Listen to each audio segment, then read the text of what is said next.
This is Geeks Keep You Running Season 1, Episode 45. Brought to you by Piedmont Technical Experts.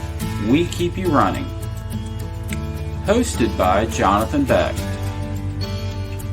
This is part 7 of 9 on our series on the CIS Framework, specifically covering network infrastructure management and network monitoring and defense. Welcome back to Geeks Keep You Running, your go-to podcast for all things tech, brought to you by Piedmont Technical Experts. I'm your host, Jonathan Beck. Today we're diving into part 7 of our 9-part series on the CIS Framework. We're zeroing in on network infrastructure management and network monitoring and defense. But before we get into that, let's do a quick recap of the CIS Framework and why it's a game changer for small and medium-sized businesses. The CIS Framework is a set of critical security controls designed to bolster your organization's cybersecurity defenses. We've explored various aspects in our previous episodes, focusing on practical strategies and real-world applications, especially for small and medium-sized businesses in our area. Let's start today by talking about network infrastructure management. This is the backbone of your organization's IT environment. And the backbone of your network infrastructure management starts with a solid network design and configuration. This is really the logical layout of your network. Is it a mesh network? Is it a hub and spoke network or a star network? All these discussion points will shape how your network needs to be secured based on its design and in what scenarios you have redundancies built into your network if one site were to go down. Just like your computer needs to be updated, your network also has updates and patches that should be applied routinely. Typically, these are done monthly or quarterly depending on the manufacturer of your hardware. But it is important from a security perspective to make sure these updates are applied in order to protect yourself from the cyber criminals of the world. Also, like your PC, you want to configure your network to be secure.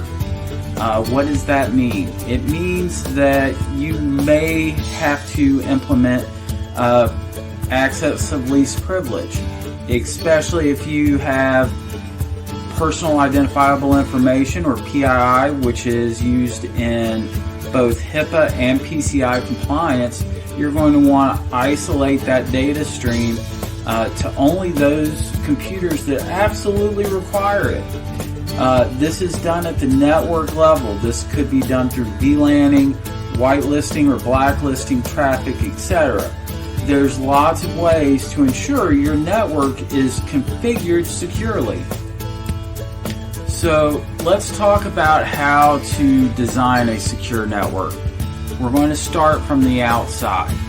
First, you want to have a hardware-based firewall or a cloud-based firewall, depending on your specific business design, in order to protect your company's data from outside threats.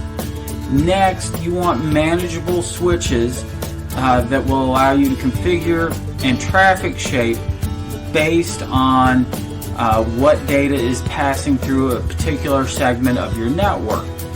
This is going to secure the internal side of your network and ensure that data is only accessed by the people that actually need it to do their job. Now let's move on to network monitoring and defense. And here, vigilance is key. There are literally hundreds, if not thousands, of different network monitoring tools and techniques out there. Selecting the right tools and the right techniques really boils down to your specific organization's needs. There are tools out there that will monitor for traffic, will monitor for hardware errors. There are tools that will do combination of both of those. There are intrusion prevention systems and intrusion detection systems that are going to be looking for threats coming from the outside or potentially internal threats as well. Selecting the right tools and having the right procedures in place on how to use those tools is key in securing your network. With all the secure configurations out there, it is also very important to identify and respond to threats efficiently and effectively. This is where intrusion prevention systems, or IPS, and intrusion detection systems, or IDS, come into play. These tools will identify and potentially prevent breaches from occurring. But if your tools fail to prevent a breach, that's where having an incident response plan comes in.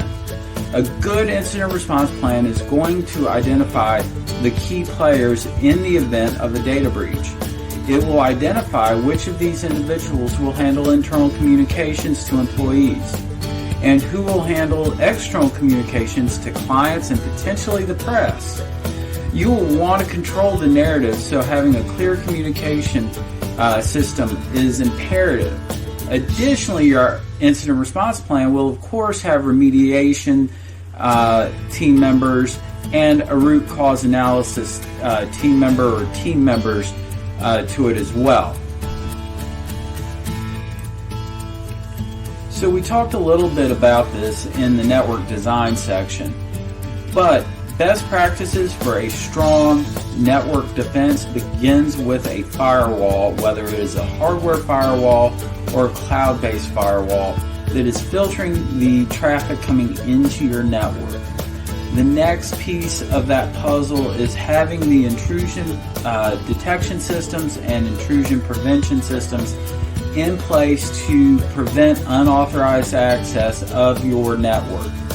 Having these tools in place will ensure the likelihood that you are not a victim of a cyber crime.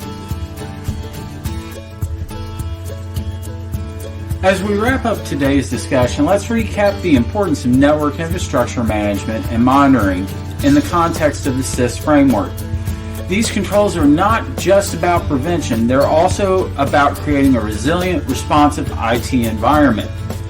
Now let's take a moment to answer a few listener-submitted questions. Jerry from Midway, North Carolina submitted a question and asked, what's the difference between a hardware firewall over a software firewall? I'm going to expand on this a little bit and also include cloud-based firewalls as well. So the answer is hardware firewalls are what we consider traditional protections for brick and mortar stores or office environments.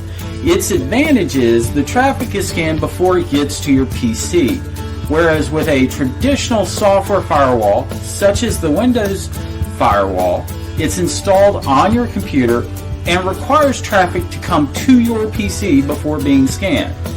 However, the advantage to a software firewall is going to be that it's portable.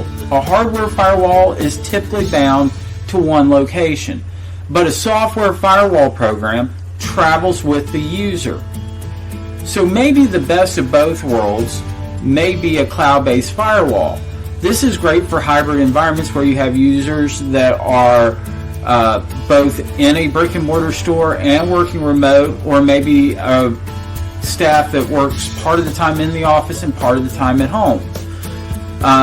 In a cloud-based firewall, the firewall or all your traffic is routed through a cloud-based firewall. So the traffic is scanned before it gets to your machine, and it's going to travel with you. So it doesn't matter if you're in the office or if you're at your home.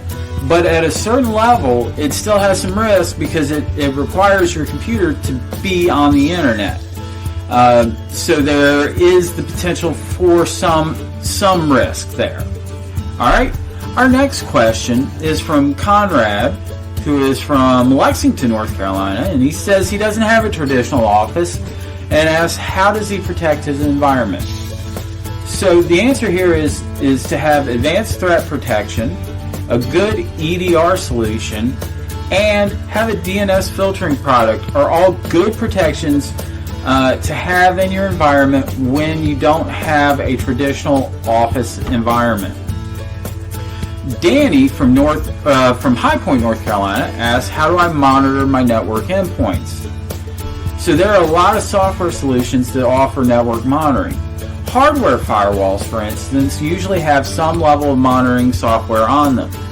There are companies like Piedmont Technical Experts that offer several network monitoring solutions that ensure your devices are secure, up to date, and can report on their activity. Well, that's it for listener-supported messages today. We thank all those that submitted questions. If we didn't get to your question today, keep listening and we will get to as many as we can in future episodes. As we wrap up today's discussion, let's recap the importance of network infrastructure management and monitoring in the context of the CIS framework. These controls are not just about prevention, they're about creating a resilient, responsive IT environment. That's it for this episode of Geeks Keep You Running. Remember, managing and defending your network is a continuous process. At Piedmont Technical Experts, we're here to help you navigate these complex waters. Join us in the next episode where we will be covering security awareness and skills training as well as service provider management. Until then, I'm Jonathan Beck, reminding you to stay connected and secure. Thank you for tuning in to Geeks Keep You Running. For more tech insights and support, visit us at PiedmontTechnicalExperts.com. Keep your network safe and efficient. And if you liked today's video, please remember to like, share, comment, and subscribe. Have a great day.